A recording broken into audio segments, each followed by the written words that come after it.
नमस्ते बच्चों, good morning students. और आज हम लोग फिर एक नए टॉपिक को लेकर के उपस्थित हुए हैं। इसके पहले हम लोग विश्व जनसंख्या वितरण, घनत्व और वृद्धि पढ़ रहे थे। आगे टॉपिक में बढ़ने से पहले कुछ और बातें हम लोग आज जानते हैं कि इस कोविड-19 के कारण से सरकार ने आपके कोर्स को कुछ कम किया है, कुछ उसमें परिवर्तन किया है। इसकी सूचना हमने ऑलरेडी आपको पहले ही दे दी है ग्रुप में, और जिन्होंने नहीं देख पाए हैं वो इसमें ध्यान से इस चीज़ को समझ लें कि किन किन चीज़ों को कहाँ कहाँ पाठों को परिवर्तित किया गया है। इसमें जो सिलेबस दिया गया है, भूगोल का लिखित प्रश्न पत्र आपका 70 मार्क्स का होगा, 70 मार्क्स का। और इसमें भूगोल के मूल सिद्धांत, इसमें मानव भूगोल, जनसंख्या, मानव क्रियाएं और मानव बस्तियां, ये 4 इकाइयां इसमें शामिल की गई हैं। ठीक इसी तरह जो मानचित्रांकन कार्य होना है या खंड खा है, उसमें भारत, लोग एवं अर्थव्यवस्था, जनसंख्या, मानव बस्तियां, संसाधन एवं विकास, भौगोलिक परिप्रेक्ष्य में चयनित कुछ मुद्दे और समस्याएं, ये कोर्स है। और यदि प्रैक्टिकल कार्य देखते हैं तो इसमें प्रैक्टिकल कार्य में आपके बाह्य परीक्षक से संबंधित भी है, आंतरिक परीक्षक से संबंधित भी है, मॉडल है, चार्ट है, प्रयोगात्मक अभ्यास पुस्तिका है, वाइवा भी है, ये सभी चीज़ें हैं। तो यहाँ पे जो कुछ चेंजिंग हुई है कि 30% कोर्स आपका कम किया गया है, उस कोर्स के बारे में कुछ देखेंगे। और ये देखिए यहाँ पे भूगोल का जो ये चैप्टर है, कौन सा चैप्टर हटाया गया है। खंड खा में ये परिवहन, संचार एवं व्यापार वाला जो चैप्टर है ये हटाया गया है, और इस वर्ष एग्जाम में इस चैप्टर को नहीं पूछा जाएगा।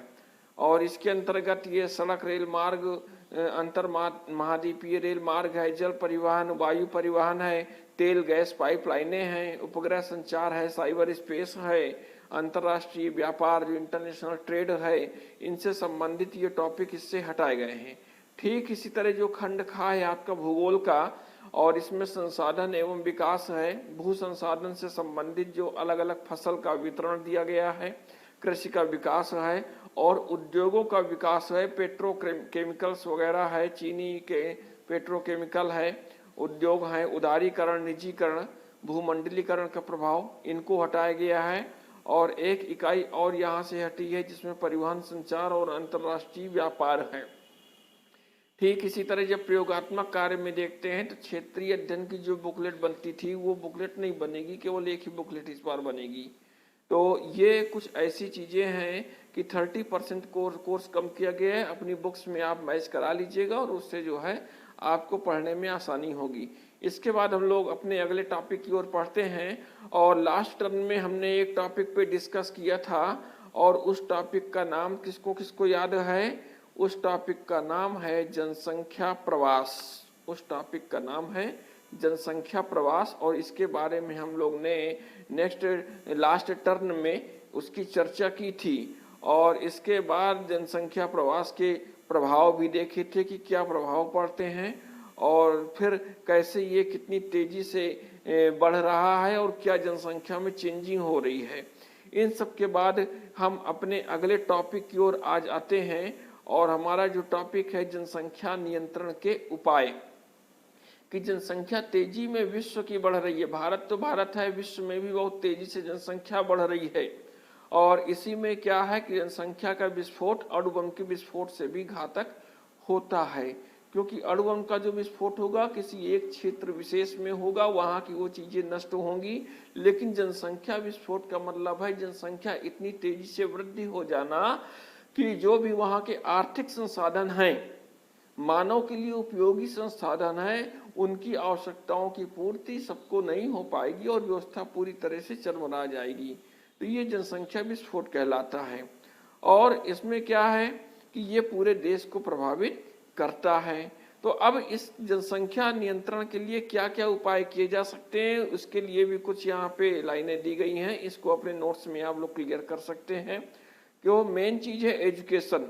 यदि हम लोग शिक्षा का प्रसार कर लेते हैं, व्यक्ति को शिक्षित कर देते हैं, तो एक उनका अलग ही दृष्टिकोण विकसित हो जाता है, अपना एंगल विकसित हो जाता है वो। और उसके बाद शिक्षित व्यक्ति क्या होता है, पुरानी बातों को, धार्मिक अंधविश्वासों को, रूढ़ रीति रिवाजों को त्याग देता है और उसको लगता है कि वास्तव में देश की जनसंख्या को कम करना है और इसके लिए वो परिवार नियोजन अपनाने का प्रयास करते हैं। ठीक इसी तरह विवाह की जो उम्र बनी हुई है उसको 21 वर्ष से बढ़ा करके 24 वर्ष कर देना चाहिए, जिससे जो है संतानोत्पत्ति में कमी आ सके। और क्या उपाय किए जा सकते हैं, जो परिवार का राष्ट्रीय मानक है कि 2 बच्चों का होना, तो इसको कड़ाई से पालन कराया जा सकता है। इसके अलावा और क्या उपाय हो सकते हैं, तो जो भी हमारे यहाँ कृषि का कार्य होता है उस कृषि के कार्य में उत्पादन को हम तेजी से बढ़ाएं, कृषि को औद्योगिक रूप में ले जाने की कोशिश करें, औद्योगिक उत्पादन में हम वृद्धि करें, राष्ट्रीय उत्पादन में वृद्धि हो, जिससे क्या होगा, प्रति व्यक्ति आय में भी वृद्धि हो जाएगी और फिर लोग भौतिक सुख की तरफ आकर्षित हो जाएंगे। और इसके अलावा कानून बना करके बहुत सारे ऐसे अपराधी हैं उनको भी बंद करवा देना चाहिए जेलों में। इसके अलावा सभी जो ग्रामीण इलाके हैं वहाँ पे शहरों की अपेक्षा उच्च जन्म दर है। गांवों में देखा गया है कि जनसंख्या तेजी से बढ़ रही है नगरों की अपेक्षा, तो नगरीकरण जनसंख्या में वृद्धि की जाए, इससे जन्म दर कम हो जाएगी। और परिवार नियोजन के जितने भी कार्यक्रम हैं उनका तेजी से प्रचार प्रसार किया जाना चाहिए। निःशुल्क वितरण दवाओं का कराया जाना चाहिए था।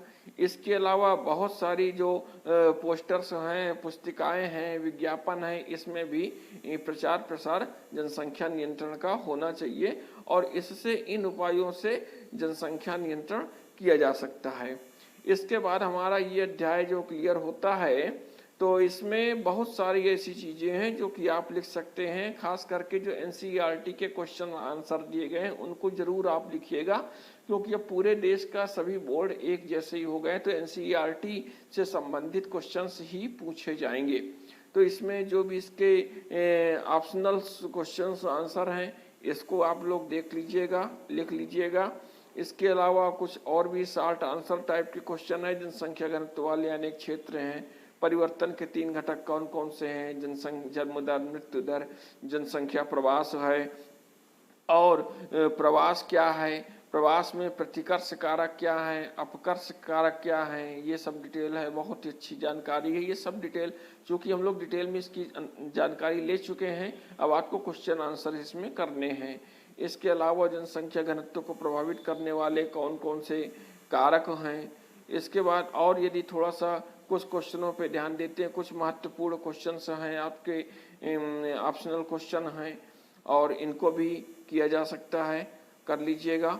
कुछ इसमें अति लघु उत्तरीय प्रश्न दिए गए हैं, इसमें जरूरी नहीं है कि आप सभी ही करें, जो भी क्वेश्चन आप आसानी से लिख सकते हैं, ढूंढ सकते हैं, उनको आप यहाँ से कर सकते हैं। बाकी एनसीईआरटी वाले स्पेशल क्वेश्चन आपने सभी कर ही लिए हैं, लेकिन जो भी आपको आसानी से इन क्वेश्चनों में मिल जाए उनको आप कर सकते हैं। और इसके बाद इसमें कुछ अति लघु उत्तरीय प्रश्न है, लघु उत्तरीय प्रश्न है, दीर्घ उत्तरीय प्रश्न है। अब जनांक की ये चक्र क्या है, ये भी अभी आपने देखा था। इसका संक्रमण का सिद्धांत क्या है, ये भी हम लोग ने पढ़ा था। जनसंख्या घनत्व क्या होता है, जनसंख्या वृद्धि से क्या आशा है, जनसंख्या प्रवास से क्या आशा है, ये सभी चीजें हम लोग पढ़ चुके हैं। नोट्स को डिटेल में वहां से हम लोग जो भी पढ़ा है उसको यदि बनाएंगे तो वहां से हम लोग का काम चल जाएगा। तो ठीक इस तरह आज का टॉपिक ये पूरा होता है और अगले टॉपिक में हम लोग फिर आपसे बात करेंगे, फिर बैठेंगे और नए लेसन की हम लोग चर्चा करेंगे। तब तक के लिए नमस्कार। अपनी बुक्स, अपनी नोट्स प्रॉपर चेक कराते रहिए और बोर्ड परीक्षाओं की तैयारी